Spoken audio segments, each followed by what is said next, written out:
Hello, my beautiful diamond. SheilaTruelove here with you this fine Monday morning. What time is it? Yes, it's Monday and I have the day off. Tomorrow is election day. Oh, yes. Honey, I've been getting headaches. Literally, and I don't suffer from headaches usually.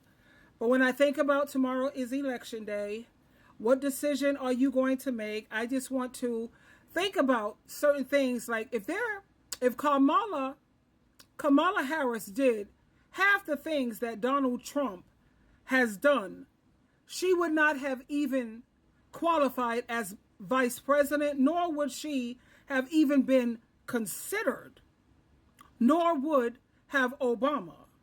But right now, I want to talk about 10 things that Donald Trump did during his presidency that impact poor or working class people.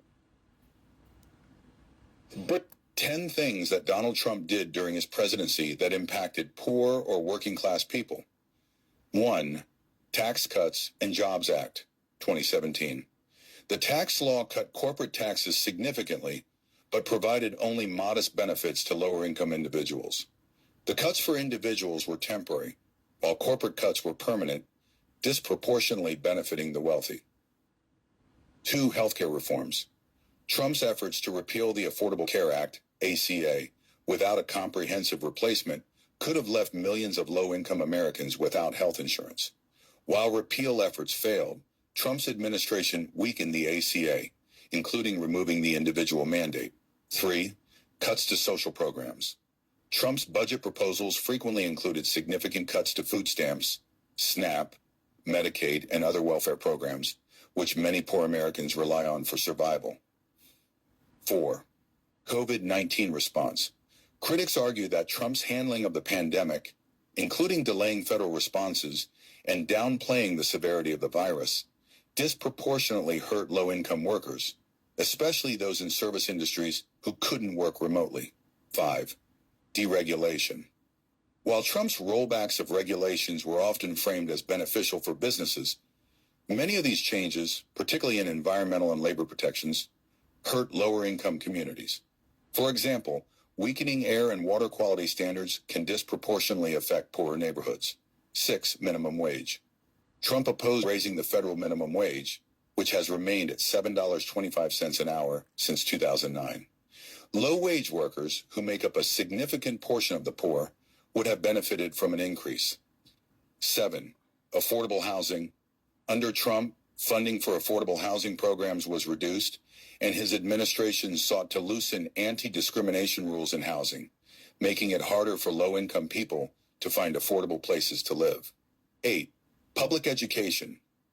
Betsy DeVos, Trump's Secretary of Education, pushed for expanding charter schools and privatization, potentially diverting funds from already struggling public schools in poorer areas.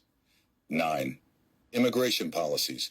Trump's hardline immigration policies, including detainment and deportation efforts, had a severe impact on many low-income immigrant families, especially those working in low-wage sectors. 10. Weakened worker protections. Trump's administration rolled back several Obama-era labor protections, including regulations on overtime pay and protections for workers against wage theft and unsafe conditions, which disproportionately affected low-income workers. What do you think about this list? Let me know in the comments section below. I think that if you're not a billionaire, sweetheart, unless you're a billionaire, you shouldn't even be voting for this dude. Let me read some of the other comments. He keeps the poor poor while the rich gets richer.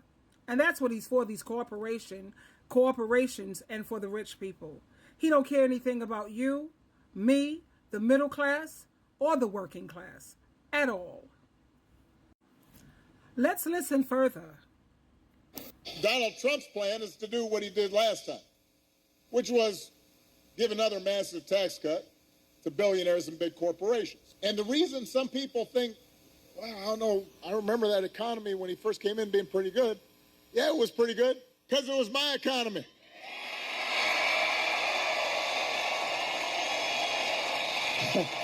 We had 75 straight months of job growth that I handed over to him. It wasn't something he did. I spent 8 years cleaning up the mess that the Republicans had left me the last time. Hello. So just in case everybody has a hazy memory, he didn't do nothing except those big tax cuts. Donald Trump's plan is to do what he did last time. And let's listen further. Donald Trump had 4 years. He talked big about the working class, but who did he really serve? Wall Street, billionaires, big corporations. Whichever dictator wrote him a nice note or gave him a hug.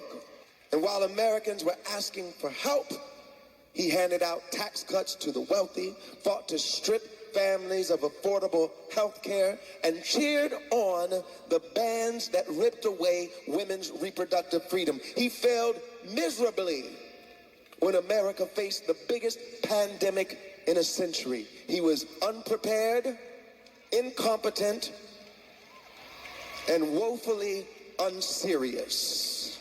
When neo-Nazis marched in the streets of Charlottesville, Virginia, he tried to look at the bright side and make excuses for them.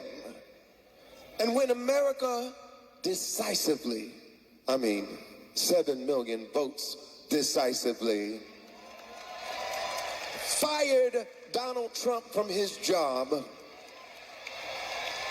he encouraged a mob of his minions who threatened the life of his own vice president and imperiled the peaceful transfer of power for the first time in our nation's history. Now, if you had the good sense to fire someone who was obviously so terrible at their job, so toxic, so destructive, Philadelphia, there's no way in hell you would rehire that person.